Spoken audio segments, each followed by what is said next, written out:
PM Modi आज मध्य प्रदेश के 5 लाख से ज्यादा लाभार्थियों के गृह प्रवेशम कार्यक्रम में हिस्सा लेंगे। वीडियो कॉन्फ्रेंसिंग के जरिए होंगे शामिल। पीएम आवास योजना ग्रामीण के तहत 5,21,000 लोगों का हो रहा है गृह प्रवेश। योजना के तहत हर जरूरतमंद परिवार को मूलभूत सुविधाओं के साथ पक्का घर उपलब्ध करवाने की कोशिश। पीएम मोदी आज पश्चिम बंगाल के मतुआ धर्म महामेला को करेंगे संबोधित। वीडियो कॉन्फ्रेंसिंग के जरिए कार्यक्रम में शामिल होंगे। मतुआ समाज अपने धर्मगुरु हरिचंद ठाकुर की 211वीं जयंती मना रहा है। पीएम मोदी ने ट्वीट कर 3 तस्वीरें शेयर की हैं। दिल्ली के तालकटोरा स्टेडियम में 1 अप्रैल को होगी परीक्षा पे चर्चा। 1000 बच्चों को बुलाया गया। पीएम मोदी करेंगे संबोधित। 6 अप्रैल को बीजेपी के स्थापना दिवस पर पीएम मोदी मंत्रियों, सांसदों, विधायकों और कार्यकर्ताओं को संबोधित करेंगे। यूपी के कुशीनगर में बाबर हत्याकांड के सभी 4 आरोपी गिरफ्तार हुए। पुलिस ने फरार चल रहे 2 आरोपियों को पकड़ा है। पुलिस ने ताहिद और आरिफ नाम के 2 आरोपियों को पहले ही गिरफ्तार कर लिया था। परिवार ने 4 लोगों के खिलाफ नामजद एफआईआर करवाई थी। लापरवाही बरतने के आरोप में डीआईजी ने 2 और पुलिसकर्मियों के खिलाफ भी कार्रवाई की। बीट सब इंस्पेक्टर समेत 2 पुलिसकर्मी भी लाइन हाजिर हुए। रामकोला थाना प्रभारी दुर्गेश सिंह को पहले ही किया जा चुका लाइन हाजिर। मुकदमा दर्ज करने के बाद भी नहीं की थी गिरफ्तारी। गोरखपुर के डीआईजी ने बाबर के परिवार वालों से मुलाकात की। बाबर की मां ने पैर पकड़कर लगाई इंसाफ की गुहार। कुशीनगर में बीजेपी समर्थक बाबर की हत्या पर सीएम योगी ने जताया दुख। पुलिस को जांच और कड़ी कार्रवाई के निर्देश दिए। बाबर के परिवार को 2 लाख रुपए का मुआवजा देगी सरकार, सीएम योगी आदित्यनाथ ने ऐलान किया। बाबर की हत्या पर बीजेपी सांसद बृजलाल का बयान, कहा यूपी को बंगाल नहीं बनने देंगे, मर्डर करने वाले जेल जाएंगे। बीजेपी सांसद बृजलाल बोले, बाबर के परिवार के साथ खड़ी है बीजेपी, इन्हें से लगेगा हिस्ट्री शीट खुलेगी। लखनऊ कोर्ट में मुख्तार अंसारी की हुई पेशी। बांदा से लखनऊ पहुंचने तक काफी सस्पेंस रहा। 8 अप्रैल को है सुनवाई। लखनऊ जाते वक्त मुख्तार के काफिले का वज्र वाहन खराब हो गया जाने से हड़कंप मचा। कड़ी सुरक्षा के बीच वापस बांदा जेल लौटा मुख्तार अंसारी। मुख्तार को लेकर परिवार में डर। भाई अफजाल अंसारी ने किसी अनहोनी की आशंका जाहिर की। माफिया अतीक अहमद के घर के बाहर चला बुलडोजर। पीडीए ने घर के बाहर बाउंड्री और घर के अंदर बने शेड और बाथरूम को गिरा दिया। अथॉरिटी की टीम ने अतीक के बिजनेस पार्टनर के 45 बीघे में की गई अवैध प्लॉटिंग को भी समतल कर दिया है। दर्ज हुआ मुकदमा। आज होगा यूपी विधानसभा के स्पीकर का चुनाव। बीजेपी नेता सतीश महाना का स्पीकर बनना तय है। यूपी में मंत्रियों को बांटा गया मंत्रालय। ब्रजेश पाठक बने स्वास्थ्य मंत्री। केशव प्रसाद मौर्य को ग्रामीण विकास मंत्रालय की जिम्मेदारी मिली। बेबी रानी मौर्य बनी यूपी की नई महिला कल्याण मंत्री। लक्ष्मी नारायण चौधरी गन्ना विकास और सूर्य प्रताप शाही को कृषि मंत्रालय का जिम्मा। स्वतंत्र देव सिंह को जल शक्ति मंत्री बनाया गया। अनिल राजभर को श्रम मंत्रालय की कमान। ए.के. शर्मा को नगर विकास मंत्रालय की जिम्मेदारी दी गई। जितिन प्रसाद यूपी के पीडब्ल्यूडी मंत्री बने। संदीप सिंह को बेसिक शिक्षा मंत्रालय और असीम अरुण को समाज कल्याण मंत्रालय की जिम्मेदारी दी गई। योगी आदित्यनाथ ने गृह मंत्रालय समेत 34 विभाग अपने पास रखे हैं। सुरेश खन्ना को वित्त मंत्री और अरुण सक्सेना को वन मंत्री बनाया गया है। अखिलेश ने कानून व्यवस्था पर योगी सरकार को घेरा। कहा, लूट और मर्डर की घटनाएं बीजेपी सरकार का अभिनंदन कर रही हैं। राज्यपाल बालियान बने यूपी आरएलडी विधायक दल के नेता। 3री बार विधायक बने हैं राज्यपाल बालियान। बंगाल में के कोयला घोटाले में ममता के भतीजे अभिषेक बनर्जी पर लटकी गिरफ्तारी की तलवार। ईडी ने आज पेश होने के लिए कहा है। अभिषेक बनर्जी ने जांच एजेंसी पर परेशान करने का आरोप लगाया। सुप्रीम कोर्ट में दायर की याचिका। बीरभूम हिंसा पर बंगाल विधानसभा में बवाल। सदन में चले लात घूंसे। बीजेपी टीएमसी विधायकों में हुई हाथापाई।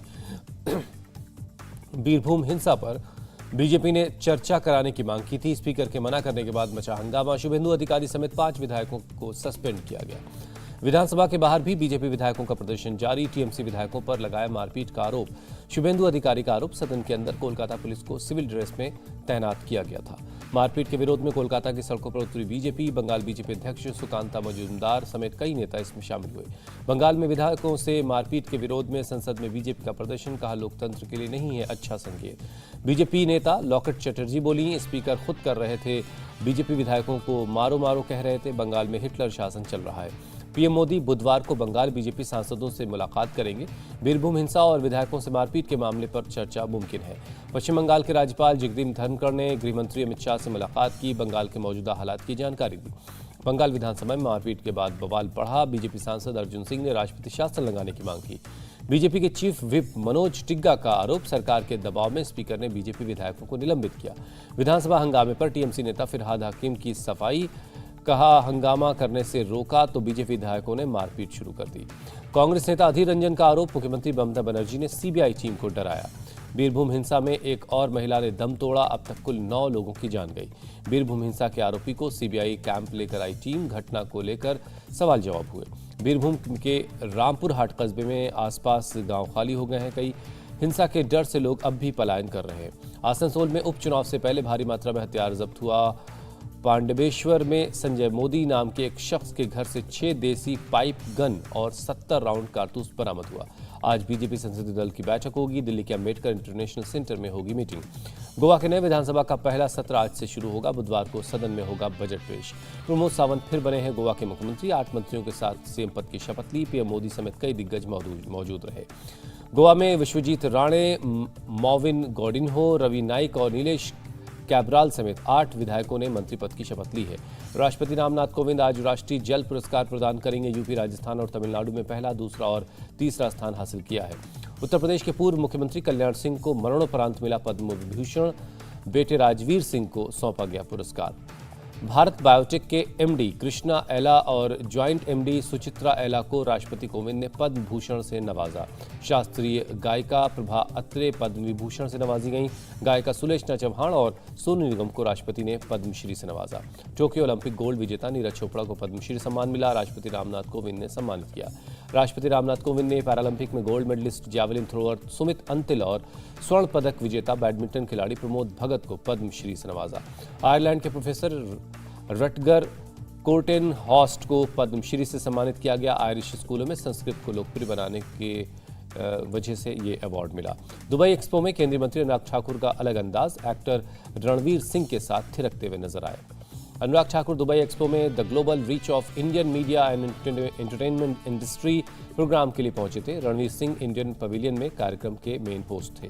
वाणिज्य मंत्री पीयूष गोयल ने अबू धाबी में कहा, भारत दुनिया का तीसरा सबसे बड़ा स्टार्टअप इकोसिस्टम है, हम पहला स्थान हासिल करना चाहते हैं। पीयूष गोयल ने कहा, पूरी दुनिया भारतीय बिजनेस पर करती है भरोसा। पीएम मोदी हर प्रोग्रेस को खुद मॉनिटर करते हैं। केंद्रीय मंत्री पीयूष गोयल ने कहा, भारत और यूएई प्रतिद्वंदी नहीं सहयोगी हैं। नए समझौते से आपसी कारोबार में और इजाफा होगा। ब्रिटेन की विदेश सचिव एलिजाबेथ ट्रस 31 मार्च को भारत आ रही हैं। विदेश मंत्री एस जयशंकर से करेंगी मुलाकात। इस्तांबुल में आज और कल रूस और यूक्रेन के वार्ताकारों की होगी बैठक। तुर्की के राष्ट्रपति ने कहा, मीटिंग से पहले दोनों देशों के प्रतिनिधियों से बात करूंगा। रूस के विदेश मंत्री का बयान, जब तक रूस और यूक्रेन के बीच मुख्य मुद्दे पर फोकस नहीं होगा, बैठकें ऐसे ही बेनतीजा होती रहेंगी। अमेरिकी राष्ट्रपति बाइडेन का बयान, मैंने रूस में सत्ता परिवर्तन का आह्वान नहीं किया। मुझे उम्मीद है मेरी बातों से यूक्रेन युद्ध पर कोई असर नहीं पड़ेगा। 2023 के लिए अमेरिका का बजट जारी करने के बाद रूस यूक्रेन युद्ध पर पत्रकारों से बातचीत में बाइडेन ने कहा, दुनिया भर में रूस को लेकर आक्रोश है। अमेरिकी रक्षा सचिव ने पेंटागन में सिंगापुर के प्रधानमंत्री का स्वागत किया। यूक्रेन पर रूसी अटैक को लेकर सिंगापुर के कड़े रुख का स्वागत किया। यूक्रेन के राष्ट्रपति जेलेंस्की का रूस पर बड़ा आरोप, कहा कई शहरों के मेयर का किया अपहरण और कई मेयर की हत्या कर दी गई। यूक्रेन के राष्ट्रपति जेलेंस्की ने की पुष्टि, यूक्रेनी सेना ने इरपिन को रूसी सैनिकों के कब्जे से आजाद करवाया। इरपिन के मेयर ने भी दावा किया, शहर को रूसी सैनिकों से मुक्त करवा लिया गया है। यूक्रेन के ब्रिगेडियर जनरल वेलरी का बयान, रूसी सैनिक कीव के आसपास के गांव में घूम रहे हैं, लेकिन कीव तक पहुंचना आसान नहीं है। रूस ने मारियोपोल में भयंकर बमबारी की, तस्वीरें जारी की, कारों को शहर छोड़ने के लिए लाइन में खड़ा किया गया। रूस ने खार्किव पर पिछले 24 घंटे में 200 से ज्यादा शेल दागे हैं। मल्टीपल रॉकेट लॉन्चर सिस्टम से शेलिंग की गई। चेचन राष्ट्रपति रमजान कादिरोव ने अपने टेलीग्राम पेज पर वीडियो पोस्ट करते हुए लिखा, यूक्रेन के राष्ट्रवादी सैनिक रूसी सेनानियों से डरते हैं। रूस के अगले टारगेट पर हो सकता है डोनबास। यूक्रेन के औद्योगिक गढ़ को नष्ट करने यूक्रेन की कमर तोड़ने की कोशिश है। यूरोपीय गृह मामलों के आयुक्त ने ब्रसेल्स में दिया बयान, यूक्रेन से अब तक 38 लाख शरणार्थी अलग अलग देशों में पहुंचे हैं। यूक्रेन से कम संख्या में पड़ोसी देश पहुंच रहे हैं शरणार्थी। युद्ध के पहले हफ्ते में 25 लाख लोगों ने यूक्रेन छोड़ दिया था। यूक्रेन के लवीव में युद्ध में मारे गए सैनिकों को दी गई श्रद्धांजलि। चर्च में उनके घर वालों को ने नम आंखों से अपनों को विदाई दी। संयुक्त राष्ट्र ने ह्यूमैनिटेरियन कोऑर्डिनेटर को युद्ध विराम की संभावना का पता लगाने का काम सौंपा। यूएन महासचिव गुटेरेस ने कहा, राजनीतिक उपायों से ही निकल सकता है इस मसले का कोई हल। रूस के मुद्दे पर बुल्गारिया, रोमानिया, उत्तरी मैसेडोनिया और मोंटेनेग्रो प्रधानमंत्री ने मुलाकात की। कहा, रूस इस क्षेत्र के लिए सबसे बड़ा खतरा है। खेरसोन में रूसी अटैक के खिलाफ विरोध प्रदर्शन का वीडियो सामने आया। कुछ प्रदर्शनकारी यूक्रेन के झंडे को पहने हुए नजर आए। जर्मनी के चांसलर ने यूरोपीय संघ के देशों से अपील की यूक्रेनी लोगों को अपने देश में शरण देने और उनकी सही देखभाल करने के लिए कहा। पाकिस्तान में पीएम इमरान खान की मुश्किलें बढ़ी। नेशनल असेंबली में इमरान के खिलाफ अविश्वास प्रस्ताव पेश हुआ। विपक्ष के नेता शहबाज शरीफ ने पीएम इमरान खान के खिलाफ अविश्वास प्रस्ताव पेश किया। कहा, सदन को इमरान पर अब भरोसा नहीं है। इमरान के खिलाफ अविश्वास प्रस्ताव पर 31 मार्च को बहस होगी। 7 दिन के अंदर अविश्वास प्रस्ताव पर वोटिंग होगी। अपनी सरकार बचाने के लिए इमरान खान ने पंजाब प्रांत के सीएम का इस्तीफा लिया। पीएमएल-क्यू के नेता परवेज इलाही को सीएम बनाने की डील की खबर है। बिहार में पटना के पास जेडीयू नेता दीपक मेहता की गोली मारकर हत्या। हमलावरों ने दानापुर इलाके में गोली मारी। दीपक मेहता ने 2020 में आरएलएसपी के टिकट पर लड़ा था विधानसभा चुनाव। पार्टी के विलय के बाद जेडीयू में आ गए थे। हत्या के बाद दीपक मेहता समर्थकों ने सड़क पर टायर जलाकर विरोध किया। पूर्व केंद्रीय मंत्री उपेंद्र कुशवाहा भी घटनास्थल पर पहुंचे। अमृतसर में हथियार के बल पर सरेआम एक डॉक्टर दंपति से कार की लूट। लुटेरों ने डॉक्टर के पैर में गोली मारकर कार को लेकर फरार हो गए। घटना वाली जगह पर कुछ लोगों ने मोबाइल से बनाया वीडियो। पुलिस ने तुरंत कार्रवाई करते हुए कार बरामद कर ली। बदमाशों की तलाश जारी है। गाजियाबाद में एक पेट्रोल पंप कर्मचारियों से दिन दहाड़े लूट की वारदात को अंजाम दिया। 25 लाख रुपए लूटकर बदमाश फरार हुए। बाइक से कैश जमा करने बैंक जा रहे थे कर्मचारी। बदमाशों ने फायरिंग करके बैग छीनकर उनसे फरार हो गए। दिल्ली में मोती नगर इलाके में हादसा। क्लस्टर बस ने 2 कारों को रौंद दिया। महाराष्ट्र के अहमदनगर में केमिकल फैक्ट्री में भीषण आग लगी। हादसे में कोई हताहत नहीं हुआ। गुजरात का आईपीएल में जीत से डेब्यू। लखनऊ को 5 विकेट से हराया। तेवतिया मिलर की तूफानी बल्लेबाजी से 159 रन का टारगेट हासिल किया।